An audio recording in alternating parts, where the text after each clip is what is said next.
Bienvenidos al Ministerio de Rey de los Reyes. Y hoy comenzamos en oración. Inclinamos nuestro rostro, por favor.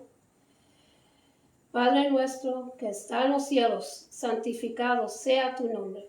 Venga tu reino. Hágase tu voluntad en la tierra como en el cielo. Danos hoy el pan de cada día. Y perdona nuestras deudas como nosotros perdonamos nuestros deudores. Y no nos deje caer en la tentación, sino que líbranos del malo. Amén. Y ahora voy a abrir el servicio con un salmo. Abremos nuestras Biblias al libro de Salmos, capítulo 92, los versículos 1 hasta el 9. Bueno es alabarte, oh Jehová, y cantar salmos a tu nombre, oh Altísimo.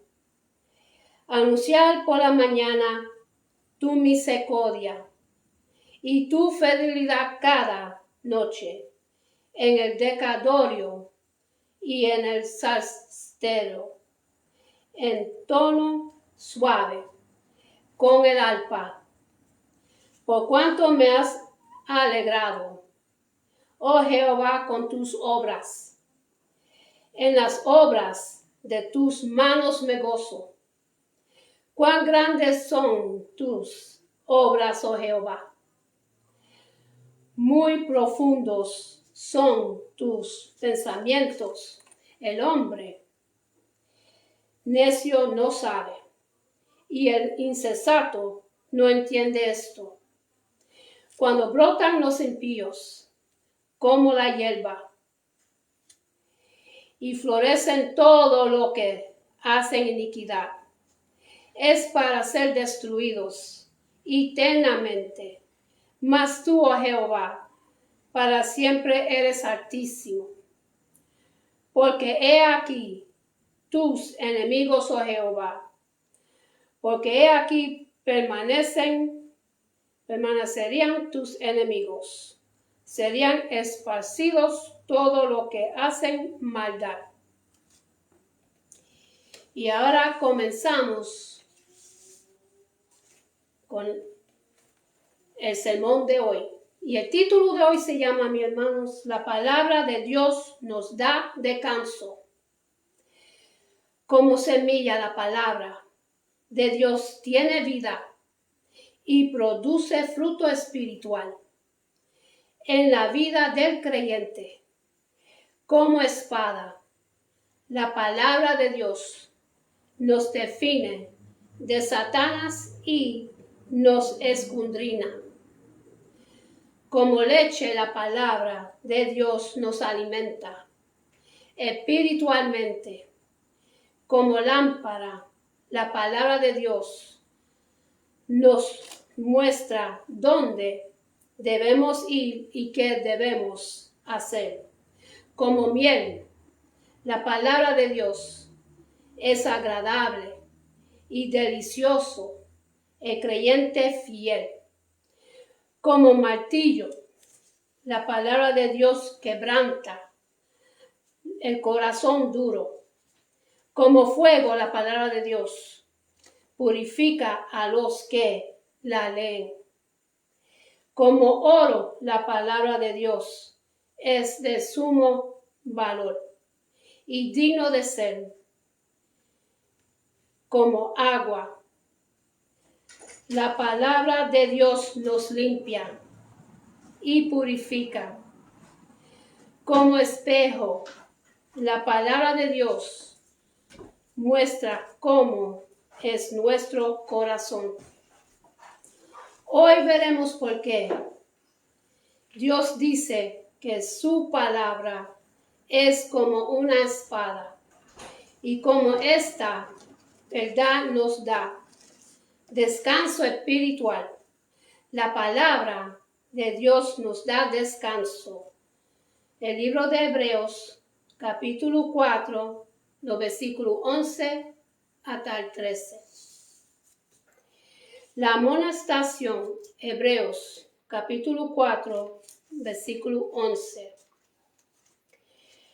Procuremos, pues, entrar en aquel reposo, para que ninguno caiga en semejante ejemplo de la desobediencia. Algunos han enseñado, basado en este versículo, que es necesario esforzarnos para ganar el reposo de la salvación. Esto va en contra de la enseñanza global del libro. Debemos recordar que el autor de Hebreos usa el reposo espiritual para referirse al descanso de la salvación, al descanso de la eternidad con Cristo y del descanso de sometiendo total a Dios. En Hebreos capítulo 4, versículo 11, se está refiriendo al último descanso. ¿Cómo lo sabemos? Él se incluye a sí mismo. En la amonestación no dice procuren, sino procuremos entrar en aquel reposo como el autor del libro, obviamente en salvo. Se entiende que los que deben procurar entrar en reposo también lo son. La palabra procuremos quiere decir literalmente estemos diligentes. La nación de Israel sufrió derrota espiritual por su falta de diligencia en obedecer la palabra de Dios. Nosotros no debemos seguir su ejemplo. Debemos ser diligentes en someternos totalmente en la voluntad de Dios. De esta manera disfrutemos la paz y descanso que Cristo quiere darnos. En el Nuevo Testamento usa la misma palabra, procurar o ser diligente en varias ocasiones. En la carta de Pablo a Efesios capítulo 4 versículo 3 dice solícitos, debemos procurar con diligencia guardar la paz y la unidad entre los hermanos en la iglesia local. Y en el segundo de Timoteo capítulo 2 versículo 15, como maestros de la Biblia, debemos procurar con diligencia estudiarla con esmero y explicarla correctamente. En el segundo de Pedro, capítulo 1, versículo 10, debemos procurar con diligencia mostrar con nuestra vida santa que hemos sido elegidos por Dios como sus hijos. En el segundo de Pedro, capítulo 3, versículo 14, en vista de que esta creación al final sería destruida para dar lugar a una creación nueva, debemos procurar con diligencia vivir una vida pura y irreprensible que agrade a Dios. Nuestro enfoque no debe ser lo terrenal, sino lo eterno. A través de este corto estudio, hemos visto que el verbo traducido procurar con diligencia siempre tiene que ver con nuestra vida espiritual después de ser salvos. Debemos procurar vivir en paz con los hermanos estudiar con diligencia la Biblia y vivir una vida santa delante de Dios y los hombres. En el libro de Hebreos vemos que debemos preocuparnos por someternos totalmente a Dios, obedeciendo su palabra para que podamos disfrutar de su reposo. La eficacia de la Biblia nos da seguridad. El libro de Hebreos, capítulo 4, versículo 12. Porque la Biblia de Dios es viva y eficaz, y más cortante que toda espada de dos filos, y penetra hasta partir el alma y el espíritu, las coyunturas y los tuétanos, y discernir los pensamientos y las intenciones del corazón. Mientras procuremos someternos a Dios en confianza y obediencia, tenemos un fuerte aliado en la Biblia, como nos ayuda la palabra de Dios. Entrar en el reposo de obediencia y sumisión. Lo hace de varias maneras según este texto. Es viva y eficaz. La Biblia no es un libro cualquiera, aunque su mensaje no cambia porque es eterno y inmutable. Ella habla a cada persona según las necesidades personales de ella. Es viva porque el Espíritu Santo, quien la inspiró, la aplica al individuo que la lee o la escucha. Es eficaz porque al obedecerla, la vida cambia para bien. No existe otro libro. Tanto ha cambiado la vida de millones de personas alrededor del mundo. La Biblia habla a todas las razas y a todas las culturas por igual. Porque Dios, Espíritu Santo, habla al corazón a través de sus páginas. Es más cortante que toda espada de dos filos. La espada de que se habla aquí es la espada corta o daga.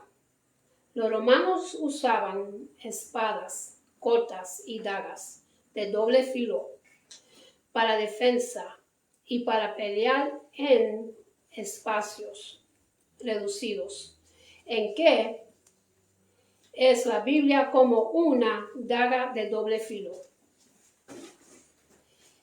En el énfasis está en el poder de la Biblia de revelar lo que hay en el corazón humano.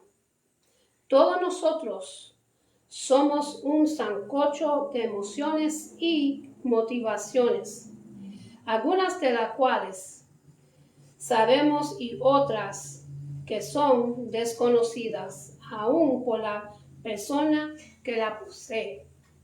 A veces pensamos que estamos actuando bien, cuando de verdad nuestra motivación principal es pecaminosa. En el libro de Jeremías, capítulo 17, versículo 9, dice: engañoso es el corazón, más que todas las cosas, y perverso. ¿Quién lo conocería? La única persona que no puede conocer a fondo es Dios. Y Él usa su palabra como espada para revelar lo que hay en nuestros corazones. Penetra hasta partir el alma y el espíritu, y discernir los pensamientos y las intenciones del corazón. Así como una daga afilada separa los tejidos del cuerpo, la palabra de Dios discierne entre lo espiritual y lo carnal del hombre. Como acabamos de ver, nuestras emociones y motivaciones son una mezcla entre intereses terrenales y espirituales. Con el alma nos relacionamos con el mundo y con el espíritu tenemos comunión con Dios. Como vamos a distinguir entre las motivaciones terrenales del alma y las espirituales del espíritu. Solo la palabra de Dios nos puede revelar la verdad acerca de nosotros mismos. Pongamos un ejemplo. Sandra es una creyente que ama a Jesús y quiere servirle. En un paseo conoció a un joven simpático que le atrae mucho por su buen comportamiento con ella. Tiene muchos intereses en común y van en camino a enamorarse. El único problema es que él no es creyente en Cristo y ella sí lo es. Lo está ganando para Cristo, que Él es buena gente y que Dios dice que debemos amar. Todas estas razones serían muy espirituales, pero Sandra no ve. Su corazón la está engañando. Ella no puede distinguir entre su deseo espiritual de ver convertido al joven y sus emociones humanas debidas a su amistad con un hombre atractivo y atento. ¿Cómo podría entenderse a sí misma? La palabra de Dios revela lo que hay en su corazón.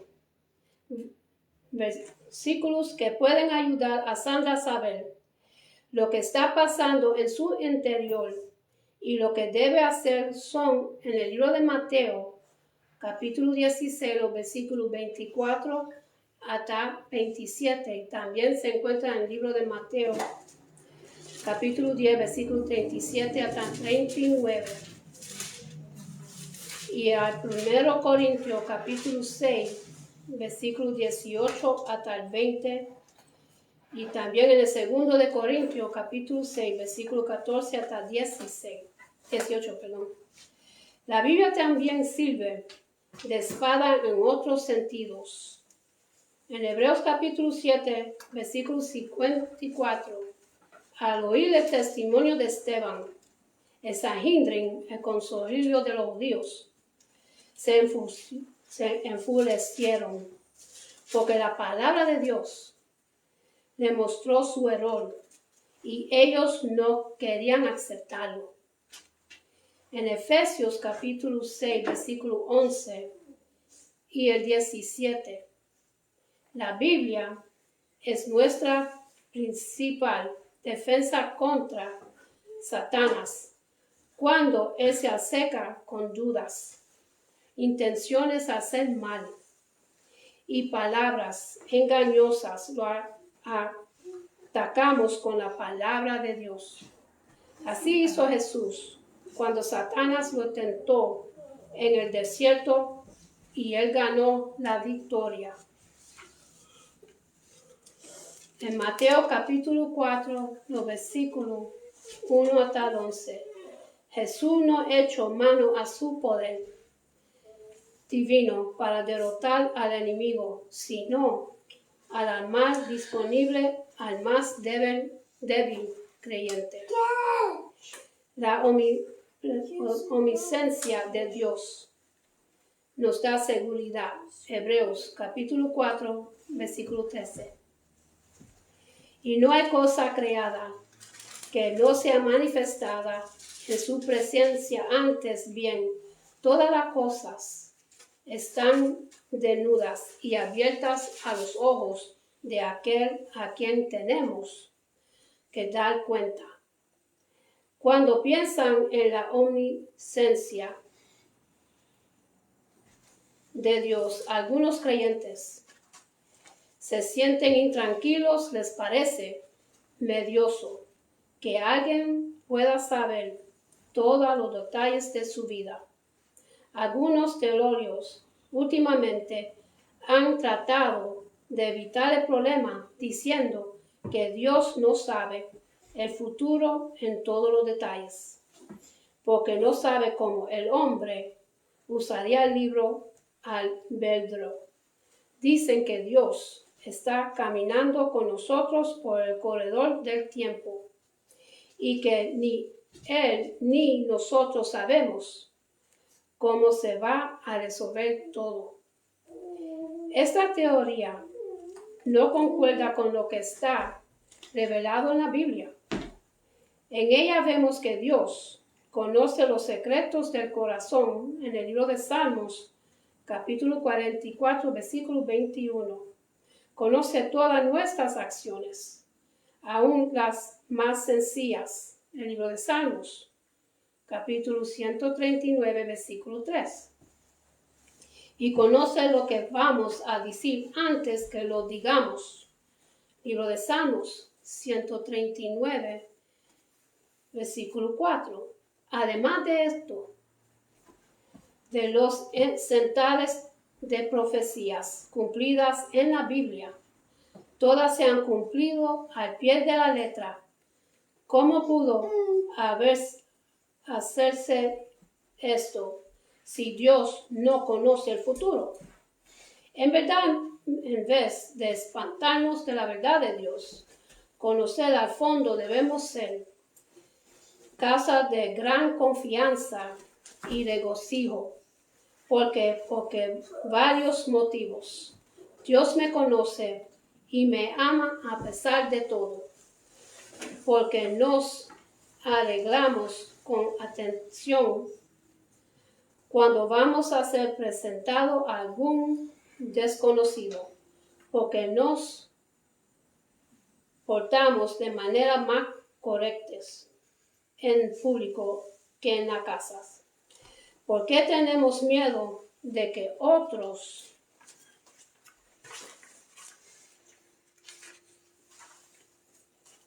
descubran nuestros secretos? No es porque tememos ser rechazados si otros saben lo que somos en verdad. Muchas veces ponemos un disfraz en público para encubrir cosas que vemos como defectos. Algunos matrimonios tambalean en las primeras semanas porque las ilusiones del noviazgo se disuelven en la luz brillante de vivir diario. Él ronca y ella se levanta de mal aliento. Él no sabe vivir con su presupuesto y ella no sabe preparar huevos. ¿Cómo sería nuestro descanso y alivio saber que algunos nos aceptan con amor tal cual como somos? Qué gozo sabe que alguien me conoce al fondo y me ama a pesar de todo. Conoce todas mis debilidades y habilidades. Conoce mi pecado, pasado, presente y futuro. Con todo esto me acepta como miembro de su familia. Me perdona y disfruta de comunión conmigo. Esto parece un sueño, pero es una verdad. Dios es esta persona que conoce todo lo que hay que saber acerca de cada uno de nosotros. Y conociéndonos al fondo, nos ama con amor eterno, infinito y eterno. No podemos esconder nada de Él.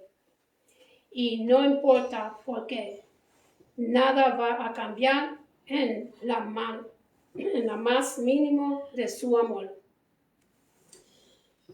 Véase Romanos capítulo 8, versículo 31 hasta 39. Y Mateo capítulo 10, versículo 29 hasta 31. No podemos esconder el pecado de Dios. Esta es una gran motivación de mantener cuentas cortas con Dios. Es decir, como el Señor sabe todo lo que hemos hecho, es lógico confesar de una vez nuestra falta para permanecer en comunión estrecha con Él. Además, esta verdad nos motiva a vivir una vida pura delante de Él. El ladrón no hurta cuando otros estén mirando. El adulterio por lo general trata de tapar su deslealtad. Si tenemos presente a cada momento que Dios está presente, Él nos está viendo y Él nos va a juzgar. Nos ayuda a vencer las tentaciones. Dios conoce los motivos verdaderos de mi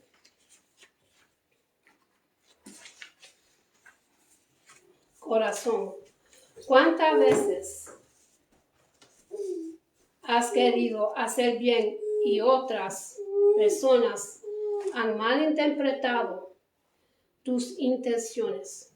¿Cuántas veces has tomado una decisión pensando que iba a hacer bien y ha resultado todo al revés? ¿Cuántas veces has quedado mal por motivos fuera de tu voluntad? Es un consuelo saber que hay alguien que entiende lo que queremos hacer aun cuando no resultó. Dios es esta persona.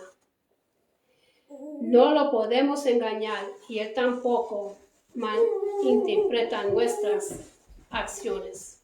Sabe cuando estamos actuando de buena fe y sabe cuando nuestro intento es defraudar.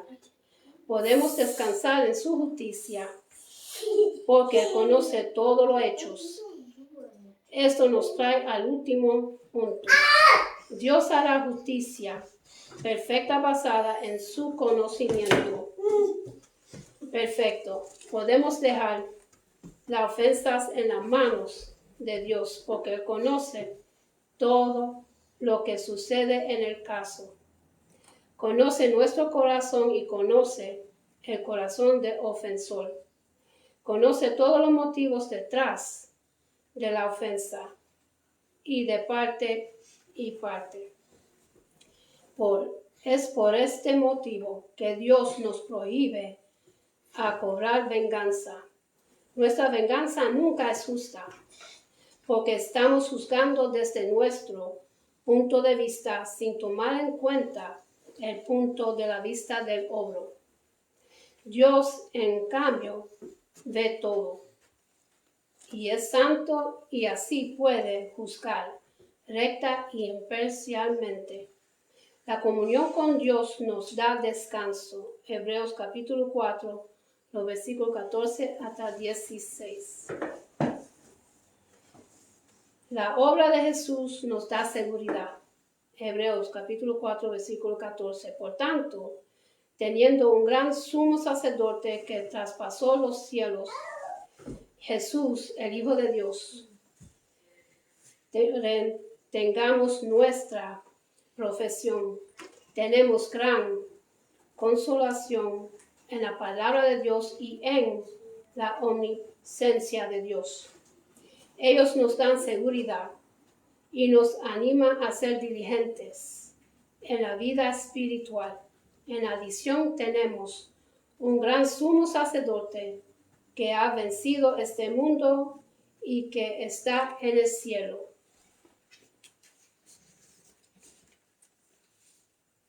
Intercediendo por nosotros. Hemos visto que los sumos sacerdotes tenían varios ministerios. principales. Debían ofrecer sacrificio para limpiar el pecado del pueblo. Debería interceder por el pueblo de Dios. Simbólicamente llevaban al pueblo diariamente sobre el hombro y sobre el pecho, lugar de la fuerza del amor. Los sumos sacerdotes estaban en el deber, luego, de sostener espiritualmente al pueblo, amarlo como Dios lo amaba. Ahora bien, ningún sumo sacerdote levita podía cumplir estas tareas debidamente porque eran pecadores igual que los que sirvían. El sacerdocio de Leví simboliza el sacerdocio de alguien superior, pero no pudo alcanzar la perfección que Dios buscaba. Jesús, en cambio, es nuestro perfecto sumo sacerdote. Es Dios, pero tomó sobre sí nuestra humanidad para poder identificarse perfectamente con nosotros. Siendo Dios es santo y puro, no tiene que ofrecer sacrificio por su propio pecado, porque es inmaculado. Está en el cielo al lado del Padre, en su cuerpo glorificado. Su sacerdocio no terminaría porque nunca morirá. Si tuviéramos que ser representados por sacerdotes levíticos, podemos descansar en él. Recordamos que los recipientes de esta carta eran judíos cristianos que estaban sufriendo persecución por su fe en Jesús y que se sentían tenidos a volver al judaísmo.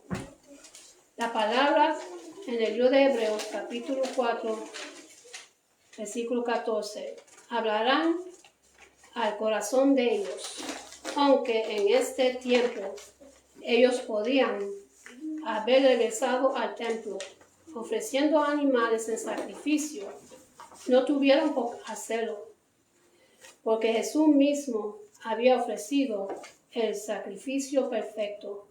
Él fue el sacerdote y él mismo fue la ofrenda. La